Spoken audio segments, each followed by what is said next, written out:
مرزا صاحب کو مجدد نہیں مان لیں گے تو اب مجدد ماننا چاہیے ان لوگوں کو. اس بارے میں جو ہمیں کمنٹس کر کے ضرور بتائیے گا کہ دور حاضر کے مجدد انجینئر محمد علی مرزا ہیں یا نہیں. مرزا جیلمی کو مجدد کہنے والوں کو غور کرنا چاہیے کہ اس کا علمی لیول تو دیکھیں, علمی یتیمی اور جاہل مطلق ہونا اس کا دیکھیں کہ بنیادی جو دین کے علوم ہیں ان سے بھی ناآشنا ہے, ان سے بھی جاہل مطلق ہے.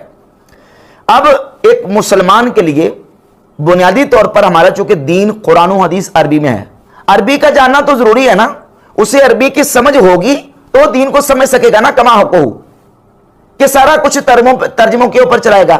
عربی کے حوالے سے مرزا جیلمی کی حالت یہ ہے کہ ایک جگہ پہ ران, جس کو عربی میں فاخذون کہتے ہیں ران کو عربی میں پٹ کہتے ہیں. ہاتھ زانوں پر رکھو, زانوں پر, جس کو ہم عربی میں پٹ کہتے ہیں. حالانکہ عربی میں نہ پے کا حرف ہے نہ ٹے کا حرف ہے, نہ پے نہ ٹے, لیکن اتنی جہالت, اتنی نادانی اور اتنی جہالت مطلقہ ہے کہ کہتا ہے کہ عربی میں ران کو پٹ کہتے ہیں. پٹ کے لیے عربی میں فاخذون کا لفظ استعمال ہوتا ہے. اور پھر ایک اور دعویٰ کیا کہ دب, یہ عربی کا لفظ ہے اور قرآن مجید میں استعمال ہوا ہے اور اس کا معنی گھاس. دب عربی میں لفظ دب ہے, یہ عربی لفظ دب ہے, دب عربی میں کہتے ہیں گھاس کو, یہ عربی کا لفظ ہے, قرآن میں بھی آیا یہ لفظ دب.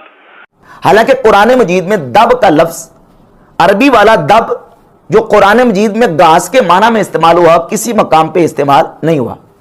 یہ بھی ایک جاہلانہ دعویٰ اس نے کر دیا.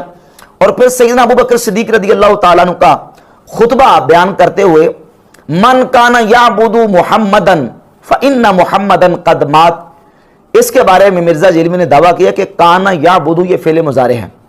یقین جانیں کہ پہلے سال کا جو صرف نحو کا طالب علم بچہ ہے وہ بھی جانتا ہے کہ کانا یعبدو فعل مضارع ہے, اور کانا جب اس کے شروع میں آ گیا تو کانا یعبدو یہ ماضی استمراری بن گیا.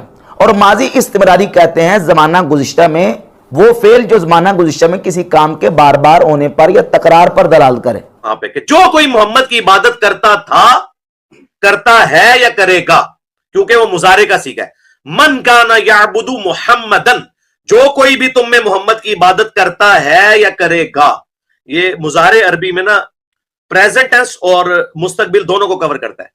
لیکن مرزا جیلمی کی جہالت کا یہ عالم ہے کہ کہتا ہے کہ کانا یعبدو فعل مضارع ہے اور اس کا معنی ہے کہ عبادت کرتا ہے اور کرے گا. یہ ہے جس کے بارے میں کہا جا رہا ہے کہ اس کو مجدد مان لیا جائے.